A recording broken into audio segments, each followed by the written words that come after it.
Welcome back to Sports Talk ATL. I am Chase Earl, joined by Alex Lord and Jake Gordon. Last night, I was in the building. The Hawks lost to the Celtics, and what was really a great game, back and forth the whole game. The Hawks had a shot. They fell apart in the last 3 minutes, and it's just one of those things that happens. And I was listening to 680 The Fan this morning, and they were kind of crapping on the Hawks. They were shitting on them. Let's just and listen. I have been on this show podcast a million times shitting on the Hawks. Like, I will shit on the Hawks if they deserve to be shit on.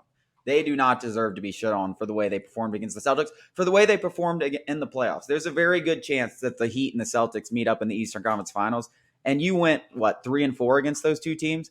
The same team last year, the Heat, you beat handily on the road.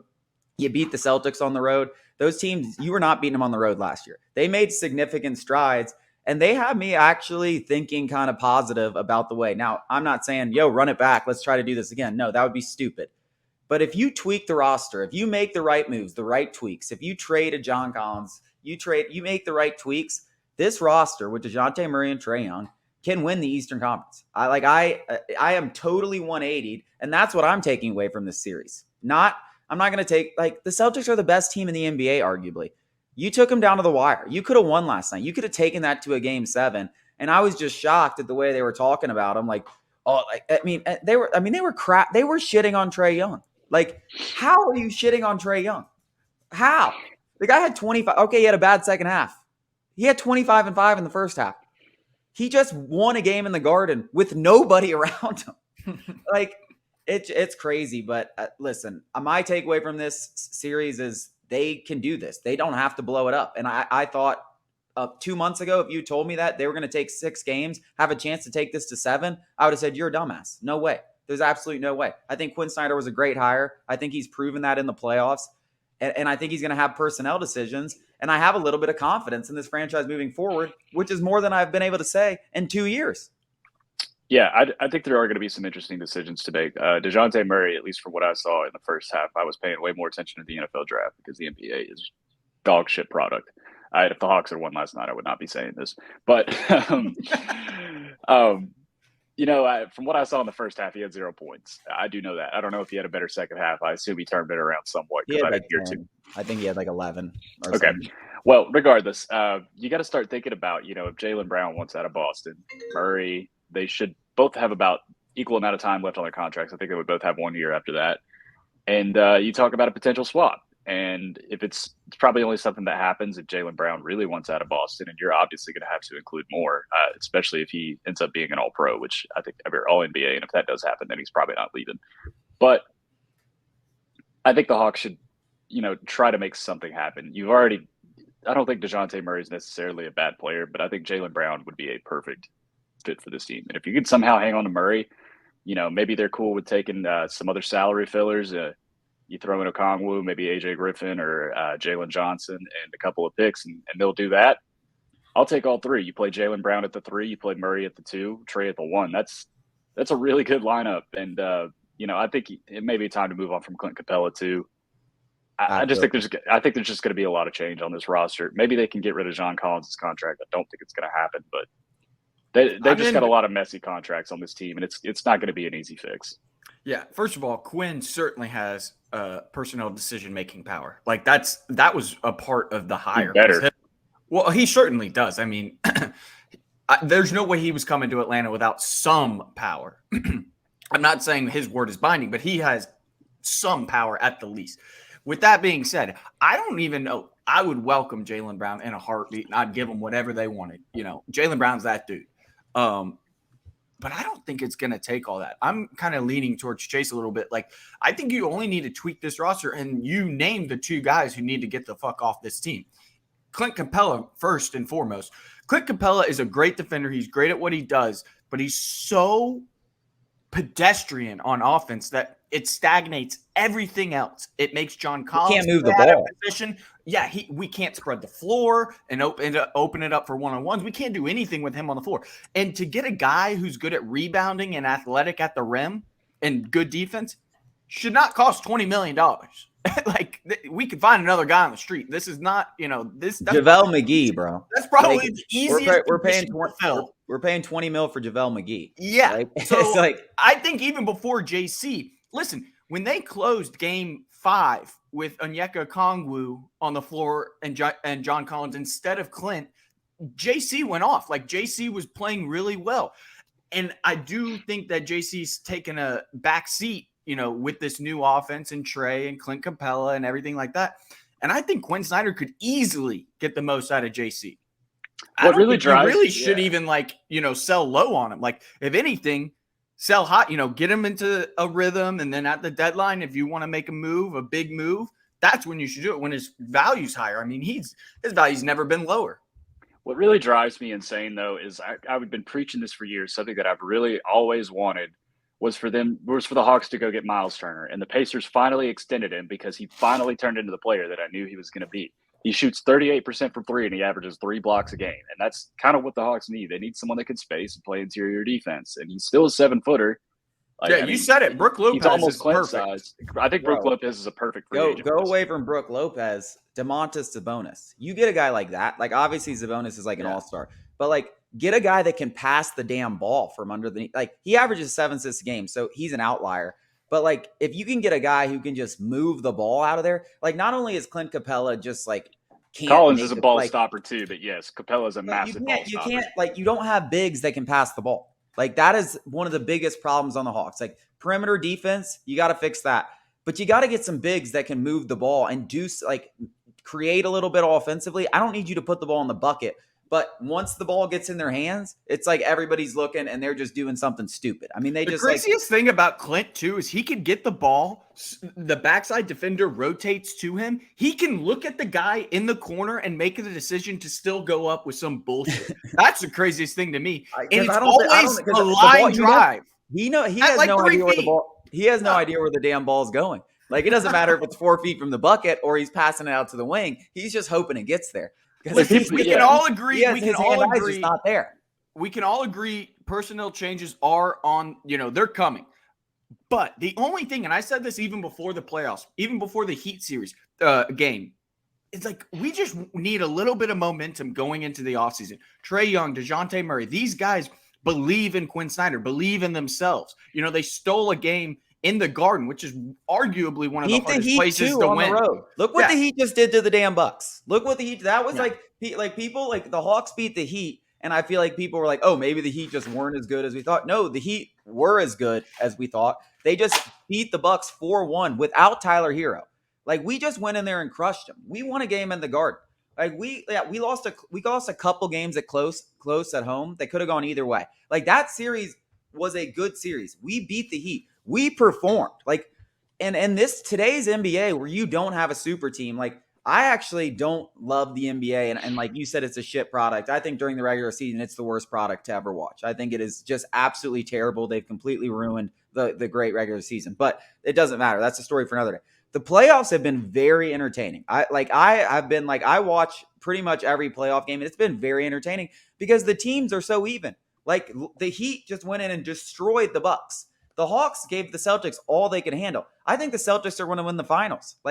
But everything is right there. And I do think the NBA has gotten better in one respect, that there is so much talent now. Like, there are so many good players that, like, everyone can have one. Like, the Hawks have one in Trae Young. But, like, you look around the league, everyone has a couple of guys that are like, oh, that guy's like a superstar. And, like, he's liable to go off for 50 and win you a game anywhere. And I think that's what you're seeing in the NBA playoffs. There's no super teams.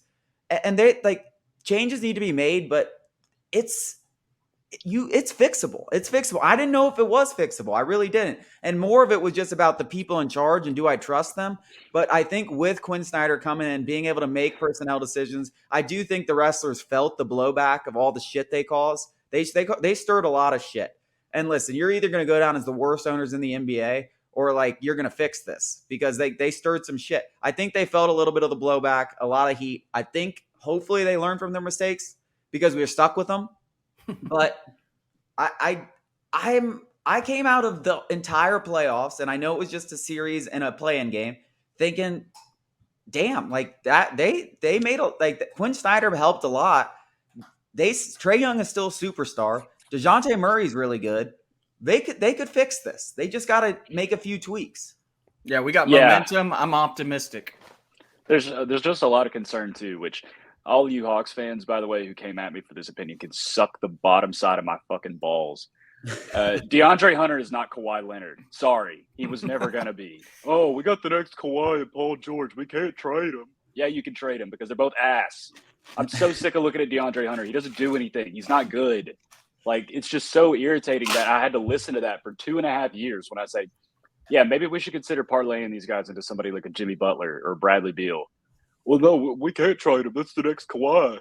Like, did you lick lead paint off your walls when you were a kid? Have you ever watched basketball? That's just what pisses me off about Hawks fans in general, too. Well, Cam Reddish, we actually had 2 Kawhis. That's what people don't realize. Oh, no, it was Kawhi and Paul George. That was the thing that irritated me the most, though, is that people just, like, there's a ton of Hawks fans that just started watching whenever they went to the conference finals. And then that's what they based, like, all of their assumptions were based off of, and then they didn't watch anything after that. But that's just what irritated me so much, is anytime you even considered talking about trading either of those guys, people would act like they said they should be killed or something. Like, it's just so fucking stupid. But yeah, no, I'm glad we're stuck with DeAndre Hunter now. He's great.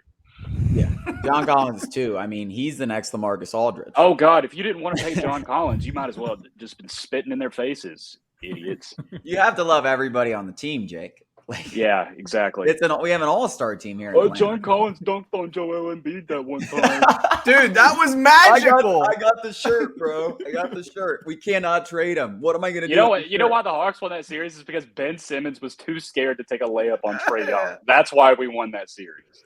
And that had nothing to do with that. That actually has cursed the Hawks. Like, if they had lost that series, I think we might be in the conference finals this year. I really do, because everyone would be better off. Everyone would have just stopped like hanging on to this thread. Like the Philly choke job. We wouldn't have hired Nate. That's for one. The Philly choke job that they pulled in that series gave us all. I mean, I talk about it all the time, and I'm like, do people not realize what the Hawks beat? They beat a shitty Knicks team, and they beat a Philly team that couldn't get out of their own way. Like, they literally did not want to win. Like, they were scared. I think they were scared, not just of like winning the game. They were scared of going to the conference finals. They're like, we don't want to get swept. Like, we don't want to get swept. Just beat us. They were asking to be beaten, and we did it. And then it just fooled us all into thinking we had this unbelievable product. When I was looking at the roster, and I was like, insanity. We're not that good. Like, we're really not that good. If the Hawks didn't blow up the Sixers, another team was going to. Like, that was a time bomb. It was going to blow up. The Bucks would have swept them. The Bucks would have absolutely swept them. Which side note, I firmly believe now, after what I watched against the Heat, that if Trae Young had not been injured, the Bucks would have pulled the same shit. Because that is a mentally weak team. I mean, that is one that fourth quarter performance they put up against the Heat in a game-winning in a game series clinching at home after they had just gone on a 22-5 run, making 3 field goals in an entire quarter where they all look scared of the ball. This is a team that won the NBA championship. They won a finals. Well, luckily they were playing Chris Paul, who's the only other guy who sells out in the playoffs. I firmly believe now the Hawks would have won the championship that year. Which at that point I would have just been like, who cares what happens? Who cares what happens for the rest of the time? But you don't get a year very often where the entire league gets injured, which is what happened that year. That's what people also don't want to talk about. The entire league was injured. Like, I think Kawhi was out. Kyrie Irving got injured against the Bucks. Like, the entire league was just in shambles. And the Hawks made it to the conference finals, and everyone thought we were destined for glory with the same roster. Danilo Gallinari, Bogey. I mean, God, what a great roster that was. Bro, I love Gallo. You know who we talked about it. The missing piece is Solo. Solomon Hill. We need to agree him. Because I told you, Solomon Hill was just beating the shit out of Trae Young in practice. But then, like, when they were on the floor together as teammates, it was like, I got your back. But like in practice, he was pushing that kid. He was giving him some business, man. This team has no edge. They have no edge. That's what Solomon Hill brought. He brought some edge. Yeah, give me, bring Steven Jackson out of retirement, or maybe Udonis Haslam want to play another year. Let's get James Johnson. Udonis Haslam want to play another year. Like, Udonis Haslam came off the bench in Game 5. He came off the bench in Game 5 and got in a fight. Right? Just like, no, he didn't. Yes, he did. Yes, he did with Bobby Portis. He literally went and was like, "I'm gonna fuck you up, Bobby Portis," straight up. In Game 5, the guy doesn't see the floor. He couldn't even think about seeing the floor unless it's the Game 82 of the season, and it doesn't matter. Which he did put up like 20 and 15. All great hockey teams. all great hockey teams have that one goon who just goes out and fights. Yeah. I There's a think movie basketball about it. teams It's literally need it called The too. Goon. Yeah, There's a movie about it. We need basketball a goon. teams need it too. I hate to say this, but I think as dog shit as he is at actual basketball, I feel like if I was gonna say if there was a possibility for like a Draymond for John Collins swap, I would take it. I would take just to get Draymond off the money. tomorrow. I Just was to get thinking off about the it. money. He's gone from the Warriors. I think he's a free agent after this year. Yeah, he is, and he wants a Oh max. yeah, that's right. He Yeah, wants something close to a max, though. If you gave me Draymond 1 year, $8 million for somebody If to you take the could rest clear of the John Collins' Collins cap, contract, if you could I give a would take first that. round, if you could give a first rounder up, no, I would pay him big money because, like we were talking about, the guy can pass. He might not be able to do shit else, but Trae Young will get him his buckets. Like Trae Young will get him his, but he can finish around the rim, like, and he can pass. Like that, the Hawks need bigs that can move the basketball. The ball stopper thing has got to end in Atlanta if they ever want. And you know Quinn knows that. There's nobody. There's no way Quinn is sitting here. He's got to be sitting on the sidelines every time Clint Capella or John Collins touches the ball, and it's like, God damn it, man! Like, damn it! Like again, just give it to someone else. We're excited though. We just did a 17-minute video about shitting on the Hawks, but we're excited. We have momentum going into the offseason. Changes are coming, and we're happy. I am happy. I'm not shitting on the Hawks. I am happy with where they're. I was pleased with the series, and I think anybody who wasn't pleased with the series is delusional. Like delusional. What the fuck did you think was going to happen? We were going to beat the Celtics? Are you stupid? Did you watch the entire season? Did you just start watching a game 5? You just watched Trae Young hit a game winner. Oh, we're gonna win the series like that. Like, what are you what are you thinking? We were never gonna beat the Celtics. Like, shut up. Be happy. We played.